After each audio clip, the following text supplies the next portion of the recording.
What's up, guys? Wolf Games here, and welcome to The Last of Us Part 2. Now, I'm gonna be looking at the lost levels now. So we got three here. We got Jackson Party, Seattle Sewers, and The Hunt. Um, let's start off with Jackson Party.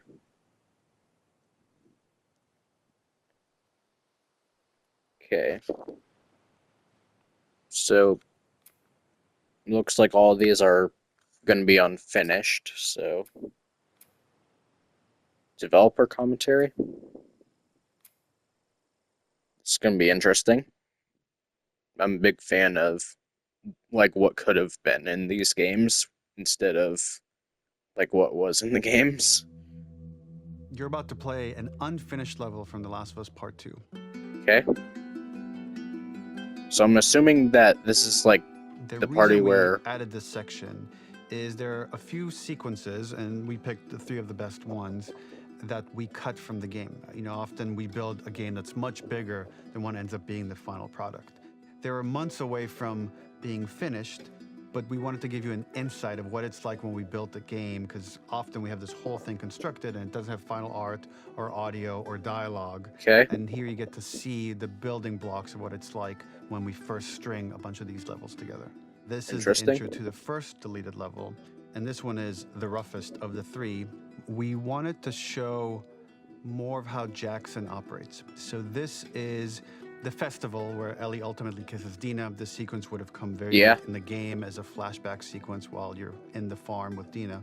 And we okay. wanted to show I was what is right. the rest of Jackson doing, and wanted to put on the stick, make it interactive. So you could see when you're outside, there are all these almost like carnival games that you can play. You could mix drinks, you could play with these kids that are playing a sort of clicker Marco Polo, sit down and listen to conversations. And Okay. all the different interactions were first or second pass, very, very early passes. The building blocks are there, but nothing is final. And ultimately, while we were very excited by the sequence, it's pretty fun and lighthearted.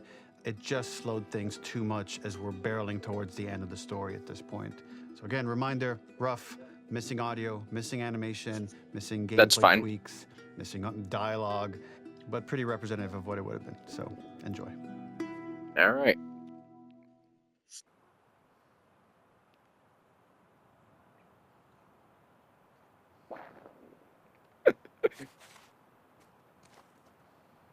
Yeah, there's no spoken dialogue in this one, but there are subtitles. Ah, all right. Should I speak the dialogue for you guys? Originally, this level was going to transition us to farm. We would go all the way through to the dance, where Ellie and Dina share their first kiss. Okay. Then we would play through farm, and when Ellie plays the guitar at night, she would remember the Seth incident. So, the opening for this was a little tricky. We needed it to match at least a little what you might expect emotionally coming from prior beats, because we were already purposefully disorienting you in time and space. Remember, you just came from this huge fight. To jump straight into it would have been a little too jarring. After some back and forth, we rooted it in Ellie's nerves, calling back to her hands shaking in the theater. But this time, for a much more innocuous reason we'll find out later. She's nervous because she has a crush on Dina, who is the only reason why she's here at the dance. Okay. So I'm pretty sure this scene of the game was just the cutscene in the actual game, and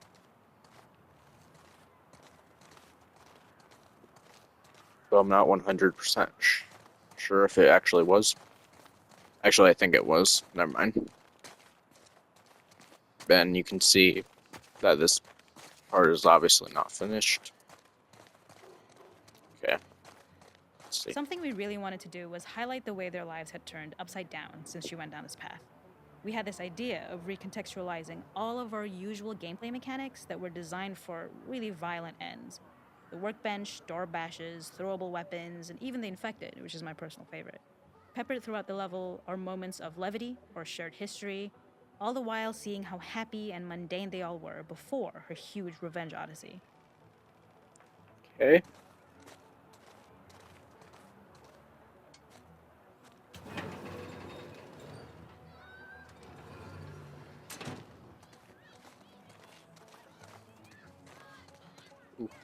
It is not a festival without one of these throwing games. This one, of True. course, uses our throwable system where you're often chucking explosive things or stunning things, but for a more wholesome purpose, although some people take this game really seriously. A fun aspect of this is if you did well, you could win a toy here. Ellie would place it in her pocket. If you had done this, you'd find the toy with JJ, the baby, later back at the farm. When we cut this, the toy made it through anyway because it was so cute. It is the same one you see on the tractor at the farm. Ollie the elephant. Okay. So are these levels technically canon, or are they not considered canon? No. This game is rigged anyways. Alright. This is one of my favorite sections because I think that it achieves both the slice of life aspect of Jackson while also being a stark reminder of how dark the world that they live in really is. To attract attention and curiosity, one of the kids was supposed to make this adorable, messed up little clicker impression, and the others would giggle. We tried a version where if you got close enough, the kid might try and follow you a little before turning back. Since clickers are blind and move by echolocation, for this game of messed up tag, Ellie must close her eyes and listen for when the children give themselves away. The thought was that these kids are in relative safety. They still grow up with the dangers of clickers and runners, and all those lessons would embed themselves in the games that they play. When the festival got cut, they tried to preserve this moment and move it to the front of the game where the snowball fight is, as a tutorial. However, being in the headspace of a clicker doesn't really teach you how to deal with them. Eventually, it evolved, and they instead made the snowball fight, which was, I think, way more effective. For me, it's character illuminating that not only does Ellie know this game, she plays along. There's a familiarity with the kids that's really nice to see, especially because it's such a difference from the Ellie we see later, who has a sort of hollow normalcy that she's trying to get with JJ, but kind of fails. Alright.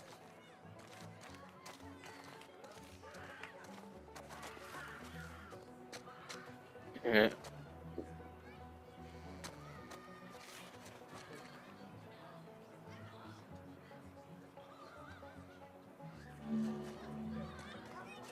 Wait, what? Oh, I'm playing the game.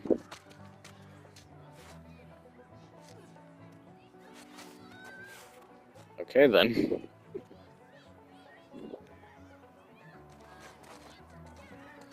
Alright.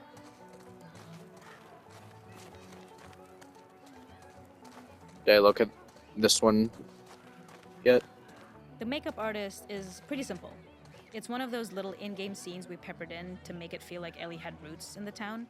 Hallie, our writer, mentioned that in her mind, an ex-girlfriend of Ellie's tattooed her arm to cover up her scar.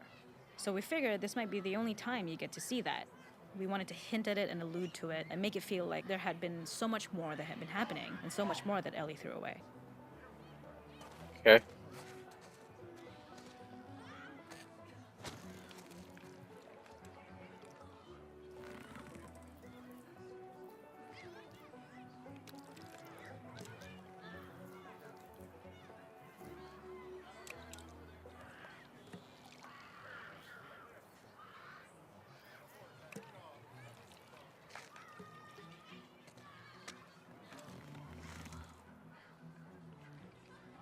Alright.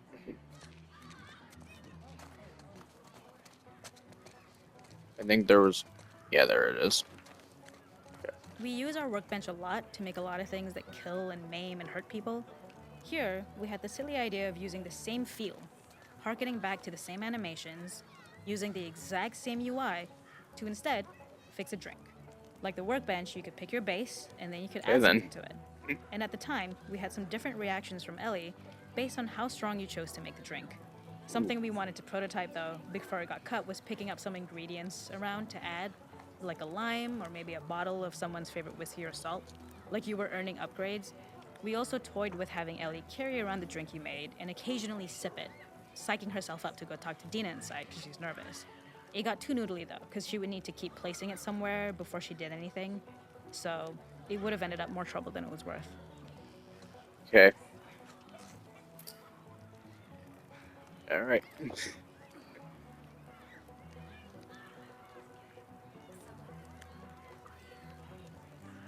There's nothing in that cup. I'm having a lot of fun with this. Alright. Oops. Oh, it's one of these.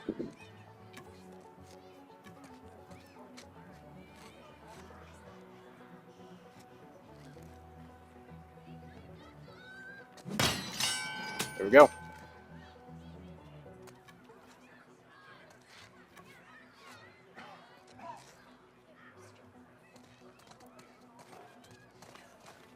Okay.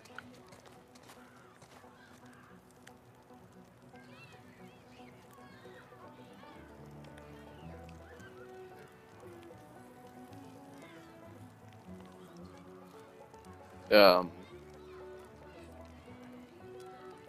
Okay. It's over here. There's a hidden spot at the back that was just a bit of fun. It was highlighting Jackson's normalcy with something we would find in a real world. In the back, you would find teenagers finding some alone time with each other in a dark corner of a party. It was rewarding the player for peeking into a hidden corner, but ultimately redirecting them back to the festival. We also had versions of them smoking weed here, despite Maria's consternation, probably having gotten it from Eugene. Okay.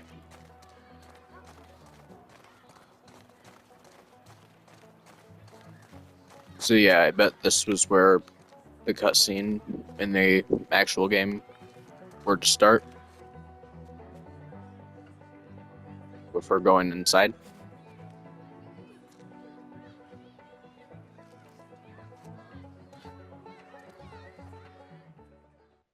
Okay. I had some fun with that. Now let's see the Seattle sewers. I wonder where this would have been.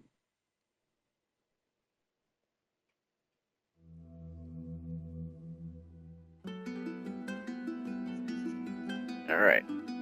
In this second deleted level, which is an extended sequence of the sewers in Seattle.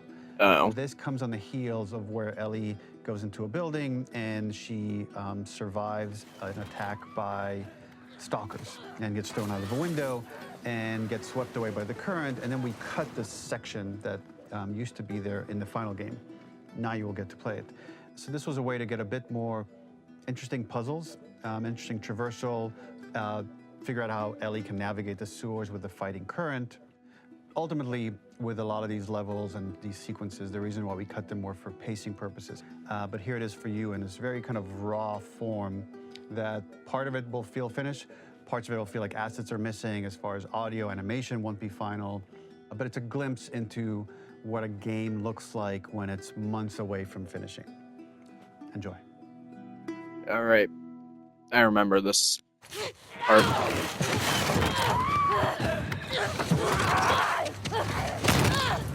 Oh boy. Right into some action. So yeah, this part was in the final game.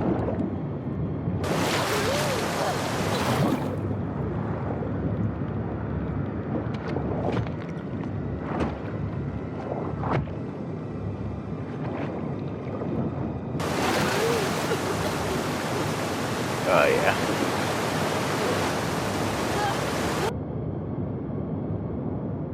Get up, Ellie.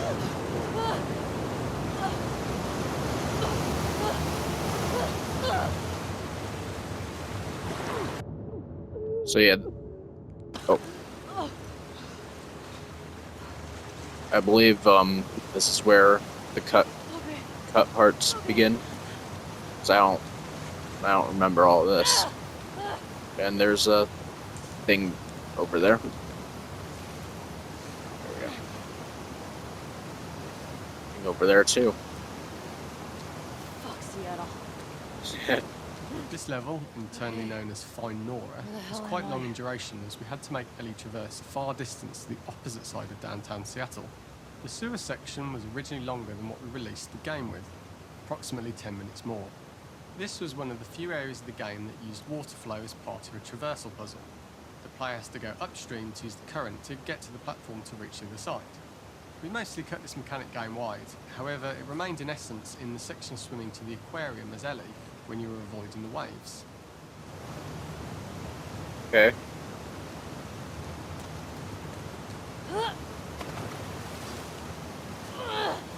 Ow.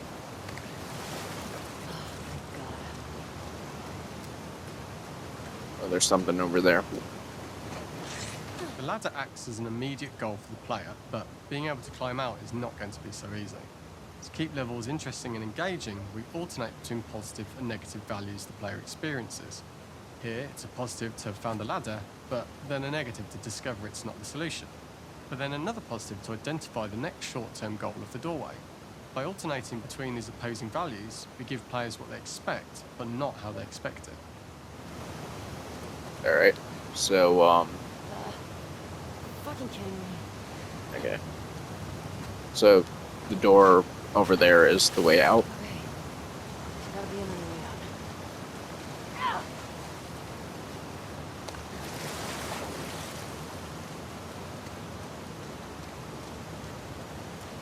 Probably gotta go for it.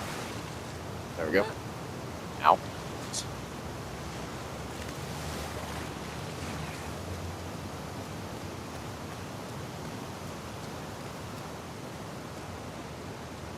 When players reach the doorway and enter into the room, they're faced with a dead end. The real reason for this dead-end room is that on the reversal, when exiting back out of the doorway, players are faced with the route onwards. A pipe that they'd not been able to see when they were swept past it on the way in, and something that was hidden from view when on the side platforms. The intention here being that the only option is to go off the standard path in order to search for a way out.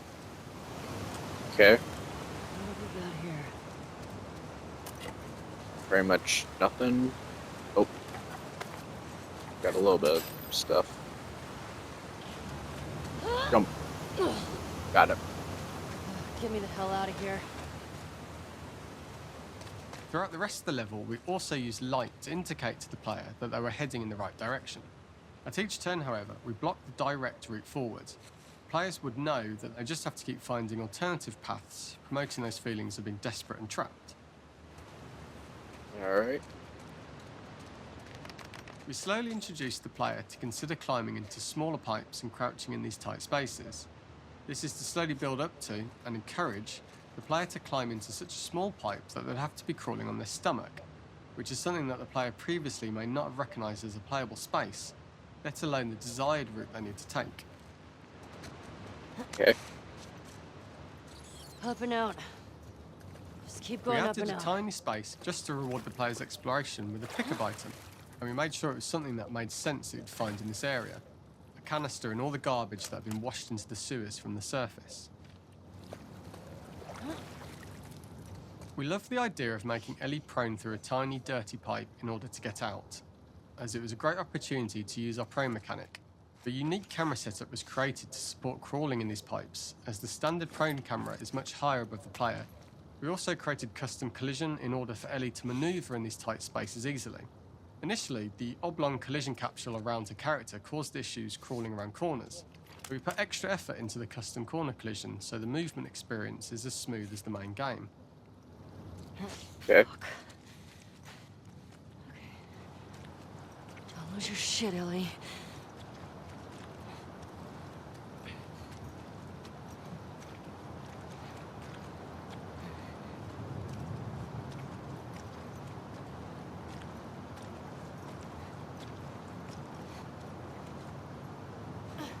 In order for the player to feel cramped, claustrophobic and desperate, we'd been enforcing the traversal mechanics that allow for a tight environment which promote these feelings.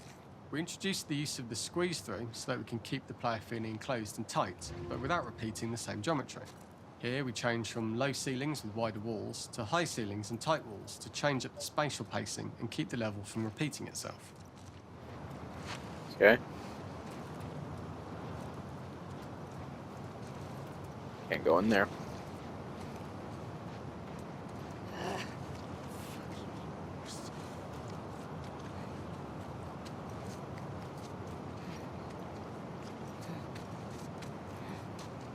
This would be a really shitty place to die.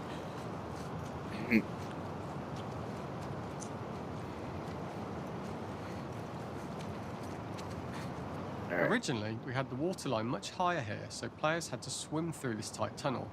However, from watching user test feedback, it was occasionally causing people to discount the route entirely and turn back on themselves. So to avoid any risk of this happening in the final game, we present a lower water level so the tunnel is easy to see and commit to using. Although this isn't as impactful without the prone swim, it's the better decision as it means a smooth experience for the player with no backtracking frustration. Okay. As we surface from the water and over the crest of the slope, we reveal what is further in this tunnel. A clicker that has sprouted and the fungus has grown on the sides of the pipe. It was great to see people who user tested this area becoming increasingly worried as we forced the player to squeeze past the fungus and inches away from the clicker's face, all the time not being sure whether the clicker might be alive or attack them.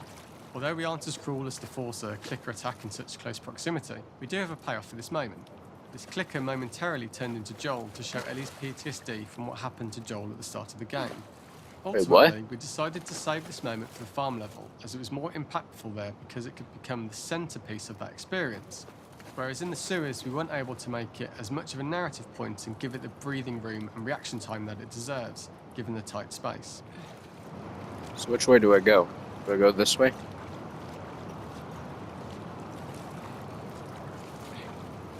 I want to see that scene.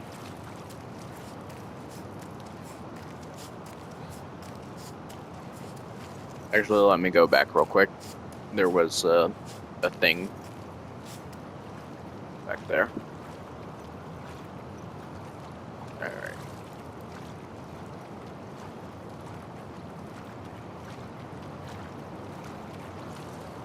Let me just see what this is real quick.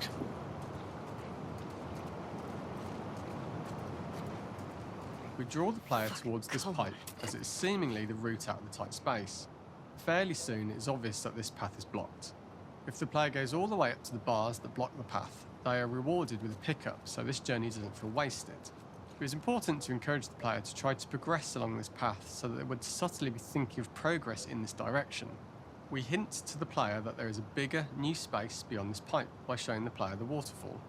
This helps players consider the other route where they don't know how far the tunnel is or whether they'd make it. Okay then.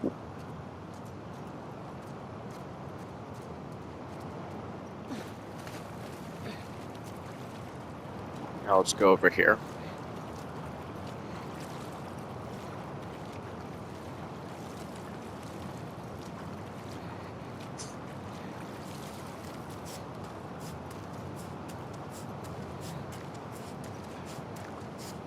Yikes. There's the clicker. You're gonna see that.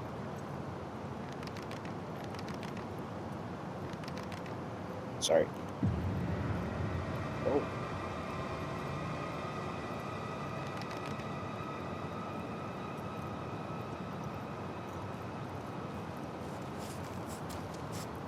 That was creepy. Shit! Oh.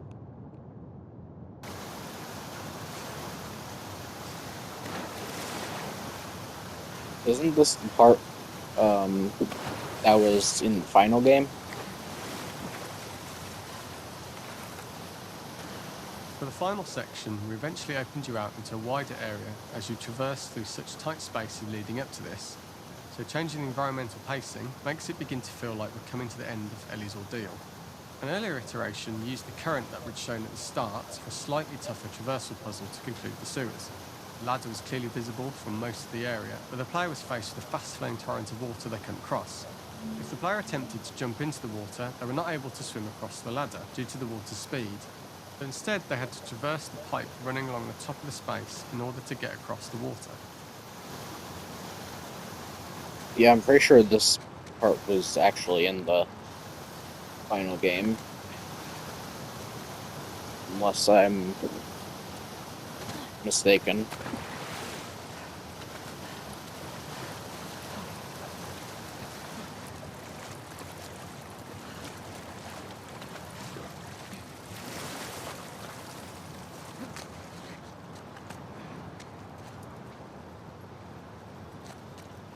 It's down here.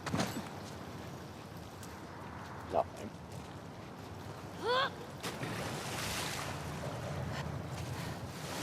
There is something over there. Alright. Let's go. Using this pipe was retained in the iteration we shipped with, as it's the last of the extreme methods Ellie has to undergo in order to escape the sewers, and what she will go through in her pursuit of revenge. Okay.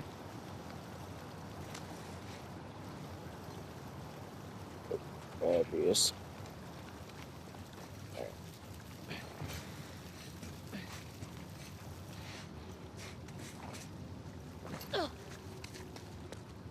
The last ladder climb is quite lengthy, and although we could have trimmed it down to a shorter climb, we liked how this last segment of the journey built anticipation for whether there was success at the top or not after all you've been through. Ultimately, the ladder exits out into the subway station, which is how it connects in the final game. Ellie then has to find her way to the hospital from here, crossing paths with the Scars for the first time. Okay.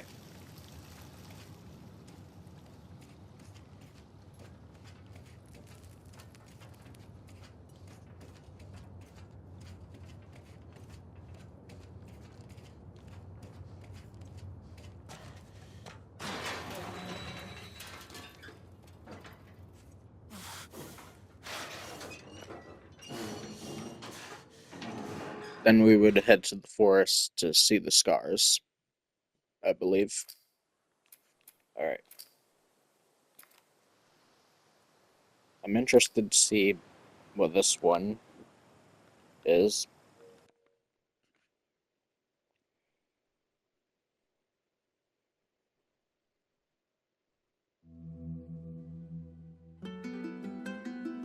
The Hunt.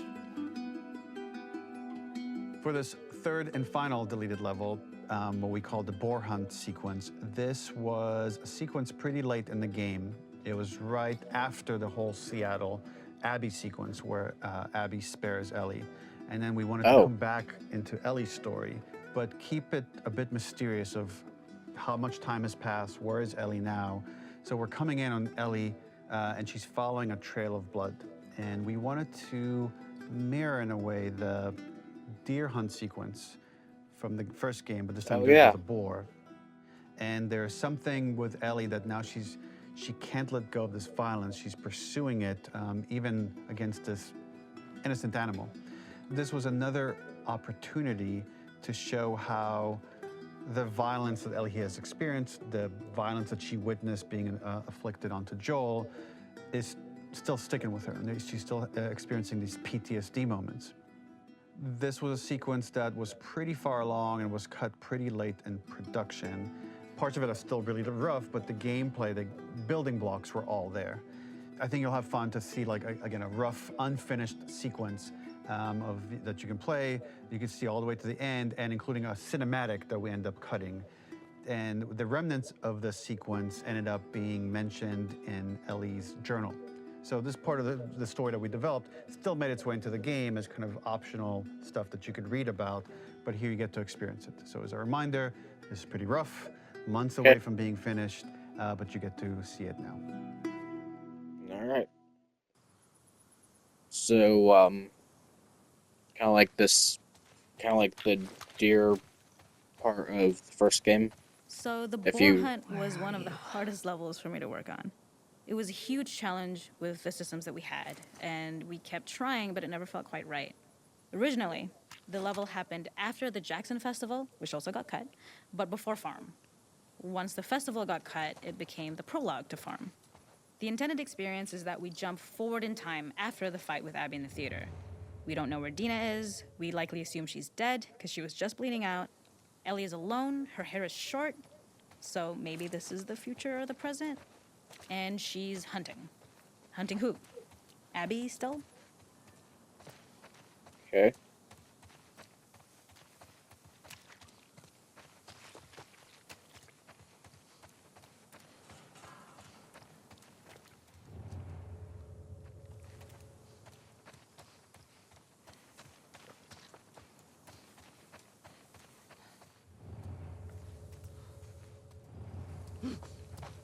In early iterations of the fight, it was more arena-like. The player slowly whittles down the boar's health. Ellie gets more visceral and more vicious. We get a little worried about her. As the boar gets weaker, more panicked, more feral, and we start feeling sympathetic to the boar was the hope.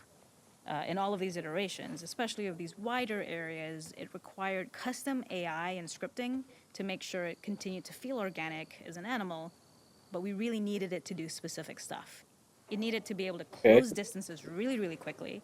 It needed to charge to attack, but we wanted the feeling of hunting, so we needed to track it down from afar. And we also needed to discourage the player from attacking the boar when it's that close, or it would kind of turn into this melee kerfuffle. How do we do this in our world while keeping the boar believable? Okay. What's in this trailer? Definitely not. Can't go in there.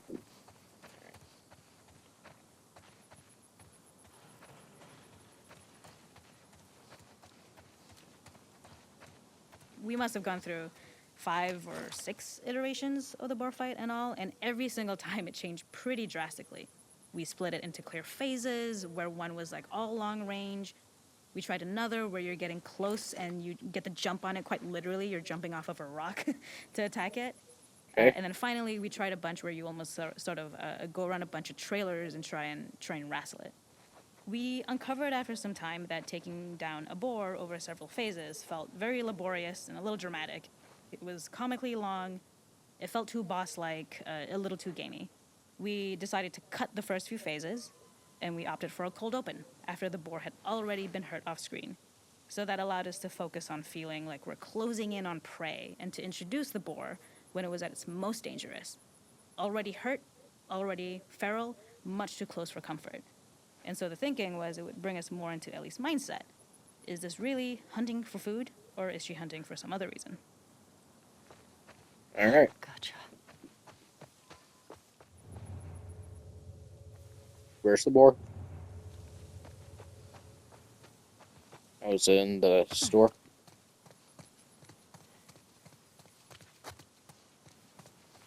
All right. The gas station was built to highlight the boar's destructiveness. Since it's cramped, the boar feels larger.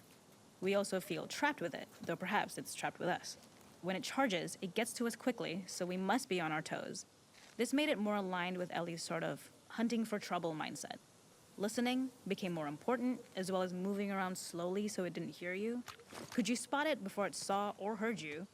And could you get a shot off quickly enough so you could dodge out of the way? Or is the shot worth the cost after? It feels like a gamble. By the end of the fight, everything would likely be in shambles.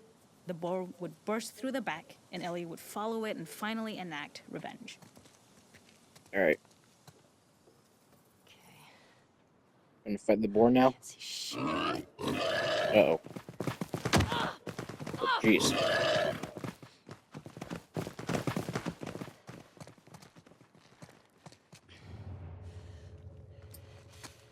Right there.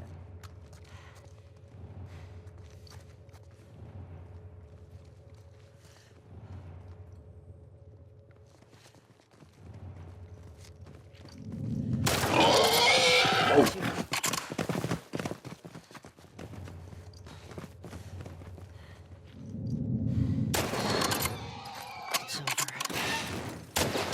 Got him. Nowhere to run. Okay.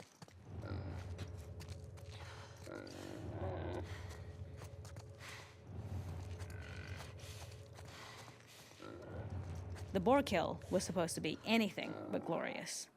With the boar whimpering at the back of the gas station after Ellie's relentless hunt. After this, hearing the drone that we kind of come to associate with Ellie's trauma, we would hard cut to the stream where she's washing her hands and holding rabbits that she hunted, about to return to Dina. And there would be no mention of the boar. You're done. Okay.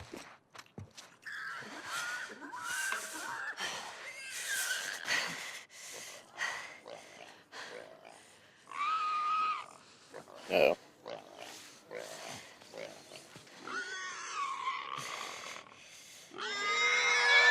Oh boy.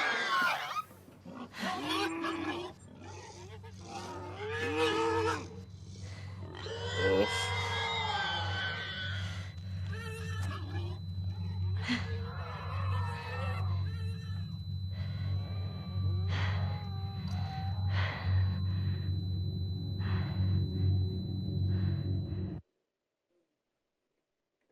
Okay. That was all 3 lost levels. We had a lot of fun with these. Thanks for watching. I'll see you guys in the next video.